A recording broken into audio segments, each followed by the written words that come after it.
दे रहे हैं सभी लोगों को राधे राधे। मैंने जो आज आपका टॉपिक लाया है बहुत बड़ा टॉपिक लाया है, ठीक है। जो आपके हाई स्कूल से inter level plus competition level तक का टॉपिक है, ठीक है। क्या है, एयरफोर्स ले लें, एनडीए ले लें, हाई स्कूल इंटर ले लें, हर ये टॉपिक से एक दो दो तीन तीन सवाल आते हैं, ठीक है। दो दो तीन तीन क्वेश्चन आते हैं, ओके।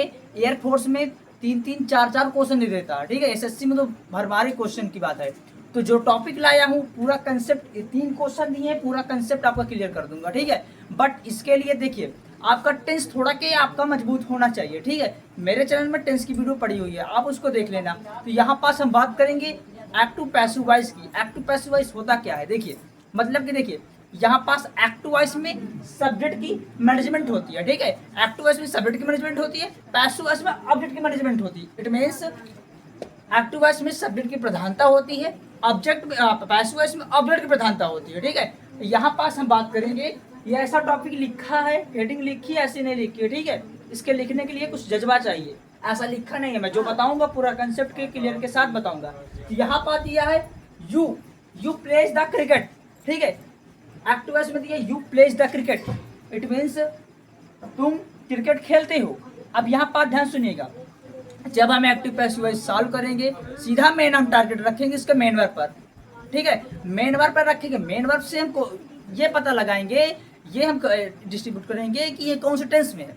अब टेंस हम यहाँ पास समझिएगा, ये कौन से मेन वर्ब, अब ये वर्ब नहीं है, मेन वर्ब बन गई। अब मेन वर्ब की कौन सी फॉर्म है ये दिमाग लगाना। तो यहाँ पास यदि हमारा प्लेस दिया है, अब यहाँ पास यस या यस लगा है, तो हम इसको वर्ब की first form plus S yes नहीं कह सकते, कह भी सकते हैं, ये कह सकते हैं वर्ब की फिफ्थ फॉर्म, ठीक है। कोई कहता है वर्ब की फर्स्ट फॉर्म है, ये गलत बात है, ये वर्ब की फिफ्थ फॉर्म है, ठीक है। वर्ब की फर्स्ट फॉर्म होती है प्ले, यस यस लग गया वर्ब की फिफ्थ फॉर्म हो जाएगा, ठीक है। यहाँ पर इसका कंसेप्ट है, यदि हमारा यस यस यहाँ पास लग गया है तो हमको गेस कर लेना कौन से टेंस में जाना। अब ये समझिएगा, यदि प्लेज हो गया है तो प्रेजेंट डेफिनिट में हो गया, समझ गए ना। प्लेज हो गया, प्रेजेंट डेफिनिट में हो गया। अब इसको हम चेंज करेंगे, हमने बताया है कि ना कंसेप्ट इज पावर। इसका मतलब है कि देखिए जैसे हम सीढ़ी में चढ़ते हैं ना, सीढ़ी में चढ़ते हैं ना, पहले हम बॉटम में रहते हैं, बॉटम से मतलब कि बॉटम से धीरे धीरे हम पहले एक स्टेप चढ़ते हैं, अंडरस्टैंड। मतलब कि पहले नीचे वाली सीढ़ी में रहेंगे, उसके आगे हल्का हम एक स्टेप में जाएंगे। अब इसका रूल वहीं से अटैच होगा। पहले हम टेंस में पहले पॉइंट में जाएंगे, गेस करेंगे मेन वर्ब से, मेन वर्ब में कौन सा टेंस पहुंचेगा, वो प्रेजेंट डेफिनिट में पहुंचा हुआ है। उसके अगले स्टेप में जाएंगे, प्रेजेंट इंडेफिनिट के बाद कौन सा टेंस आता है, प्रेजेंट कंटीन्यूअस, ठीक है। तो हम कंटीन्यूअस में जाएंगे। अब प्रेजेंट कंटीन्यूअस की हेल्प में क्या होती है, पहले हम बात करेंगे प्रेजेंट डेफिनिट का स्ट्रक्चर क्या होता है, सब्जेक्ट प्लस वर्ब की first form plus S S plus object, okay. Otherwise subject plus verb की फिफ्थ फॉर्म प्लस ऑब्जेक्ट, ठीक है। अब ये चेंज होगा कंटीन्यूअस में, सब्जेक्ट प्लस वर्ब की first form plus ING plus object, ठीक है।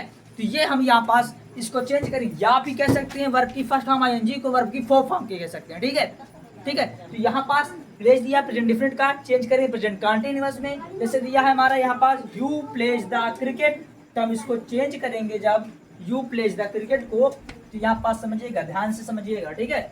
यू प्लेज द क्रिकेट, तो हम देखिए तुमने हमसे तो हमने बोला तुमसे कि एक्टिव वॉइस में सब्जेक्ट की प्रधानता हो गई, तो यू को हम गैप करेंगे पिछले साइड में, ठीक है।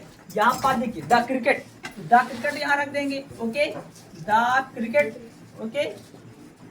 अब हम इसके बाद जस्ट हेल्पिंग वर्ब रखेंगे। इसका स्ट्रक्चर होता है, जब ये रखा है स्ट्रक्चर में, कैसे स्ट्रक्चर में रखा दोस्तों, यहाँ पास समझिएगा, ओके, यहाँ पास समझिएगा। तो ये दिया सब्जेक्ट प्लस वर्ब की फिफ्थ फॉर्म प्लस ऑब्जेक्ट में दिया हुआ है।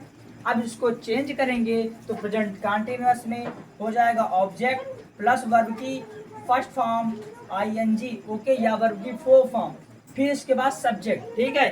मैं तुम्हें समझाने के हिसाब से बताया हूँ कि इसका सब्जेक्ट यहाँ से दिया है, इसका सब्जेक्ट अपोजिट हो जाएगा। पहले हम बात करेंगे ऑब्जेक्ट से, तो ऑब्जेक्ट हो गया द क्रिकेट, उसके बाद जस्ट ये कह रहा है हेल्पिंग वर्ब रखिएगा, तो हेल्पिंग वर्ब रखिएगा द क्रिकेट हिसाब से प्रेजेंट कंटीन्यूअस में इज यूज करेंगे, तो इज हो गया।